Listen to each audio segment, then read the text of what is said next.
Cool Thread, senior physiotherapist and Pilates instructor. I've produced a series of videos for you to be able to start Pilates from absolute scratch, or if you're already fairly proficient in Pilates, then there's some follow-along classes for intermediates and advanced stages as well to give you a really good workout. So Pilates is a fantastic way of getting those core muscles doing the right thing.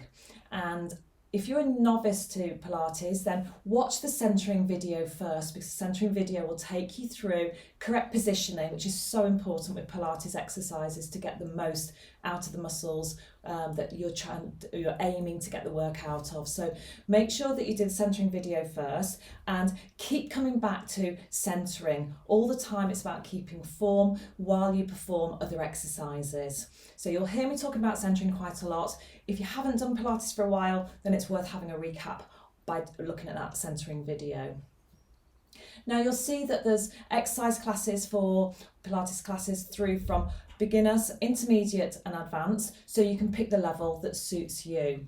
But with all of the exercises, make sure you don't work through pain and make sure that you can hold form on the level that you're doing. So it may well be that I give you a couple of options on positioning, and it depends on whether you can maintain the position while you're performing that exercise. So only the bit that's meant to be moving is moving. So the whole crux of Pilates is making sure that the muscles are holding you. So the little core muscles are working really hard and they're sitting deep within the pelvis area and your low back, and they can keep things nice and firm so that you can move your arms and legs around efficiently and with the correct muscles doing the work. This helps with back pain. It helps with increasing function and performance. So important that we get these muscles doing the right thing.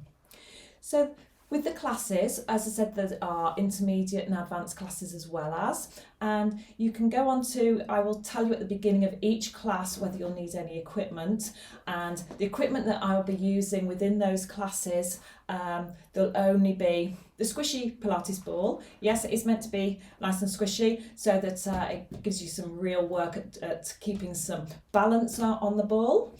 The long band, which is nice stretchy band, again for some resistance work and for helping you to do some stretching. And then the loop, which again can start making you work that little bit harder while you're doing some of the exercises. But as I say, I will give you the information at the beginning of the video whether you'll need any equipment. So starting off with Pilates, if you're an absolute beginner, watch the centering video.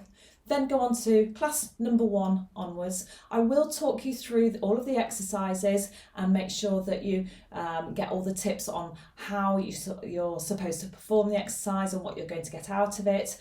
And then moving on from class to class through on this series. Now you will find I'll do the warm-up on the first and the second video of each level, beginners, intermediate and advanced, and then I will go on and take you through the exercise class. 3 onwards, you will be expected to do your own warm-up before the class, so do a 5 to 10 minute warm-up. There is a separate video for the warm-up too, so you can do the warm-up video or you can do your own warm-up and then go into the class. So that's from classes 3 onwards. So enjoy the Pilates classes, whether you're a novice or whether you're an old hat at it, then make sure that you stay safe and think about centering all the time. Keep that form and enjoy the class. If you could subscribe, like or comment onto the YouTube channel, and then you will be informed of any further classes or content that's put up onto the channel. Enjoy the classes.